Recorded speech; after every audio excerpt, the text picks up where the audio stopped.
It's Valentine's Day and you're probably seeing a lot of lovey-dovey videos out there, but not this one. This is going to be talking about what happened in my last relationship. I had mentioned going through a breakup maybe in December and said that I'm gonna talk about it, and the time has come. I figured what better day than Valentine's Day to share what happened. So let's get into this. This is a story about stonewalling, cheating, deceit, and triangulation. First up, I do have to say something. If you know who I'm talking about, my Instagram DMs are open. Please don't name the person in the comment section. I'm gonna delete it. I'm not gonna name any names in this video. I just ask that you don't take it into your own hands to be like, I know who this is.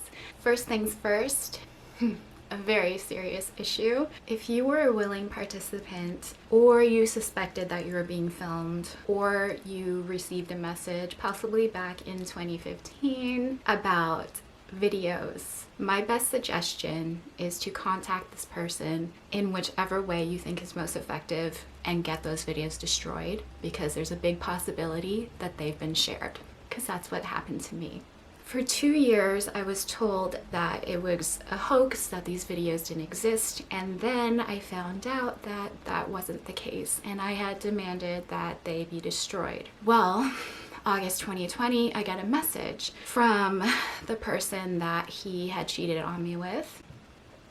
This is gonna make me look bad because I took this person back, and I'm gonna own that. That was a huge mistake, but I'll explain why. And in these messages, she had said, "We're so close, I've seen your videos." And I was like, "Videos?" And she said, "Sorry, your sex tapes."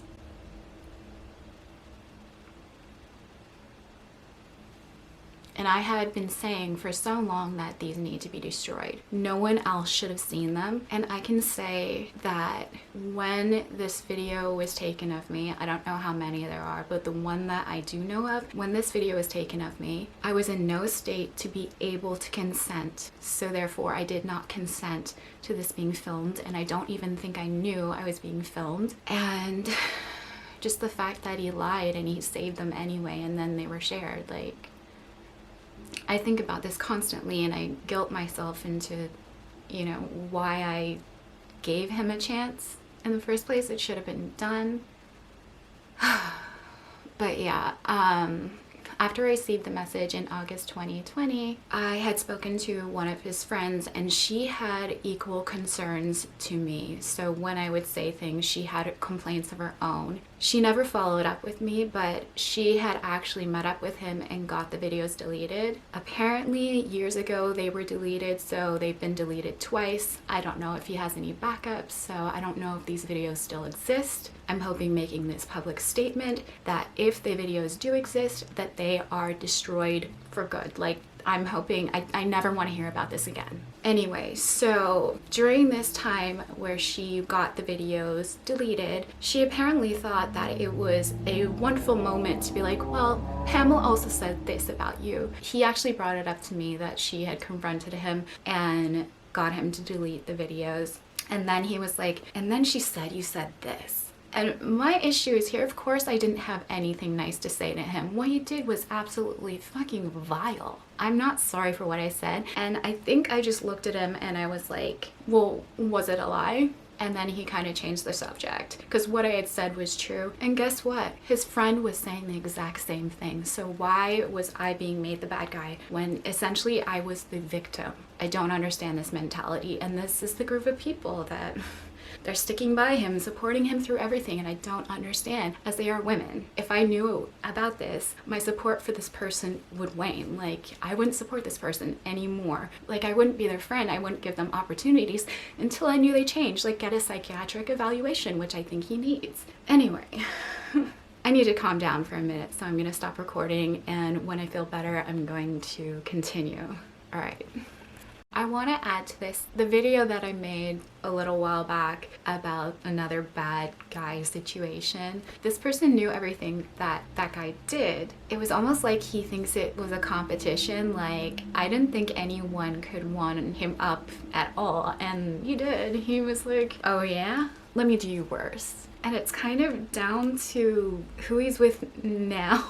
looks like she could be the sister of the former friend who ghosted me to date my ex. Like, I'm not gonna put their pictures on the screen because I'm not identifying who anyone is, but they look like they're related. Like, they look like they could be sisters. If this isn't a simulation, I don't know what is. Like, I feel like I'm living in The Sims right now. We're gonna take this back to the beginning of this relationship, the beginning of these 2 years. He hit 40, and I thought that, you know, in your 40s, you mature and you're not going to be the same person you were before because you learn life lessons. Well, not so much the case with this guy because he didn't grow. He also showed me who he was, and I ignored those red flags, just giving him the benefit of doubt. And that's a lesson that I learned. When people show you who they are, believe them. He did not change. Once a cheater, always a cheater. I said what I said. He kept pursuing me. I guess being in the middle of a panorama, I was bored enough to be like, okay, let's give this a chance. And I had actually ignored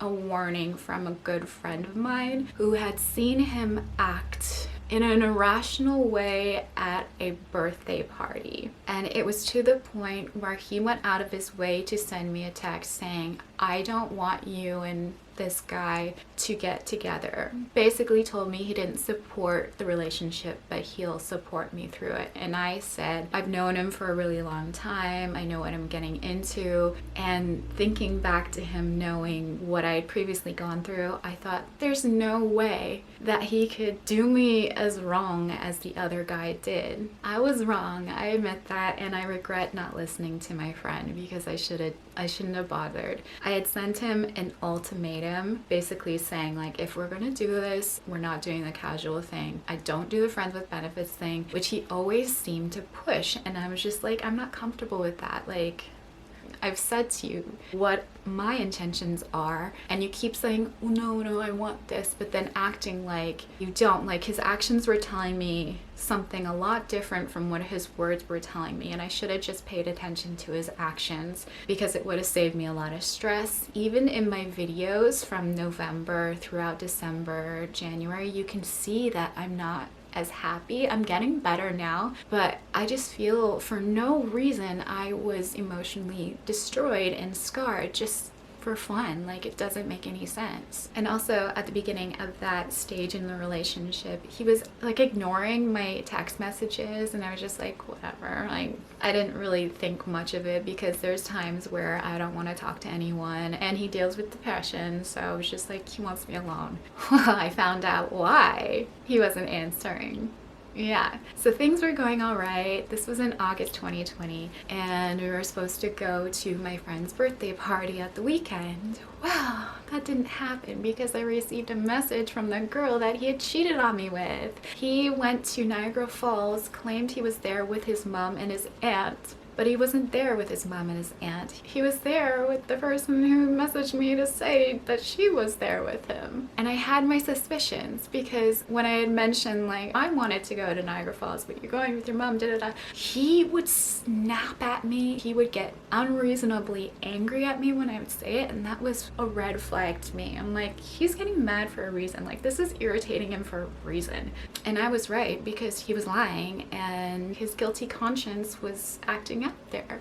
Yeah, so she sent me video, she sent me pictures of them, and I confronted him over text message and didn't hear anything from him. She told me everything, but I also feel like I had been triangulated against this woman. She, oh my god, how do I say it? Got mad at me. Like, it got to the point where I had to block her, and she was blocked for a year. I'm not gonna go over anything that she said, but my opinion of her has completely changed, and I will get into why that is as the story progresses. Anyway, so he stonewalled me for like 2 months, and then after a text message where I had listed off everything that I could think of at the moment that he had done wrong, he responded telling me that I didn't deserve it and that he wanted to talk. this gave me the impression that he was aware that he was the problem. But now that I think of it, I'm not sure if he did apologize. Like, I can't remember what was said. I think we had met up and had a face-to-face conversation, and then after that I felt like I had received some closure, and I genuinely felt like he was aware of what he had done and how he hurt me. And unfortunately, after this, I decided to give him another chance, and I decided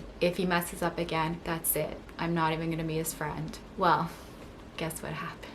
I don't remember what month it was. I was at his place and he received a text message from the person that I had blocked. And she said something along the lines of, "You're not the man that you pretended to be." And he was like, "Leave me alone." I saw this text thread and I was kind of like, what the hell is going on? Because at this point, I thought this woman was crazy. What I didn't know is he was in a relationship with her while he was in a relationship with me, so he was two-timing, dating both of us at the same time. And it makes sense now because he would not post me at all. Nothing. And like, if he had commented, he always acted like it was completely platonic, and like it wasn't. We were together. Like, I was his girlfriend. As it turns out, she was also his girlfriend. And I have to say this too, he's not good at two-timing, because he would say things to me like, "Oh yeah, when we watched that, or when we did that," and I'm like, "No, I don't remember that. That wasn't with me." And he'd be like, "Oh yeah, you don't remember." And I'm like, "Bitch, I don't remember because it didn't happen."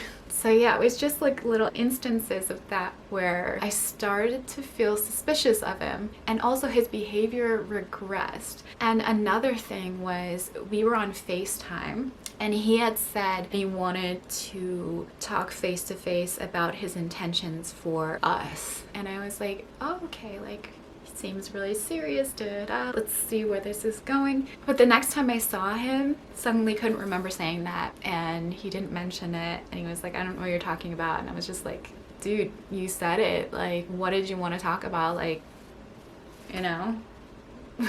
And with his behavior change, or regression I should say, he started acting like I was treating him badly. I wasn't. There were conditions, like major conditions, on this last chance that I gave him. If you care about someone and you know that you messed up and you are the one back for another chance, you're going to be very careful, and you are going to work under these conditions, compromise and negotiate. I guess, well, there shouldn't be any negotiation, because if you're the one that messed up, you should, you know, abide by these conditions that this person laid down.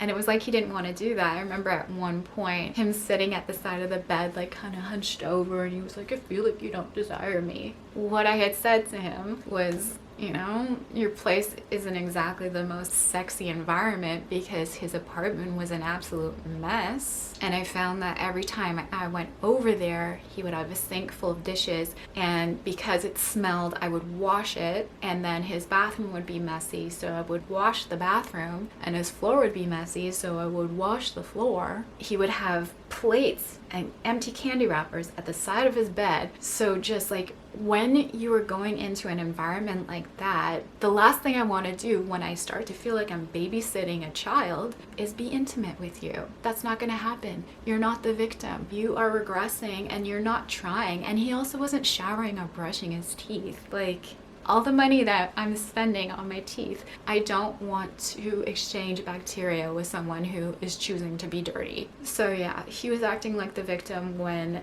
the regression, it felt like psychological warfare. Well, warfare, can't even say the word, because he knew that this stuff bothered me, but he didn't want to change. There was also an issue with him being lazy, and I don't live in the city. I would come into the city to see him, but he would have plans with other people, so he would ditch me, and I would sit in his dirty apartment waiting for him to come home. And it was just like, why am I here? You know, you want me to desire you. Take your garbage out, dude. Keep your apartment clean. Take a shower. Brush your teeth. Don't ditch me when I'm there for 3 days. Like, not the victim, dude. Why I think there might have been this regression was because I think it was in September, from looking at the timeline, that he started dating a third person. So he was dating me, he was dating the other woman, and he was dating this new girl who's like 15 years younger than him. In October, he had posted a picture in his story, and it was a silhouette of a person, not a particularly great photo, which he tried to say it was. I could tell that he took it because he uses a certain distortion on every picture that he takes. And it said good night with a moon emoji, and it was like good night moon, like it looked like a secret message to someone. And when I responded saying, who is that?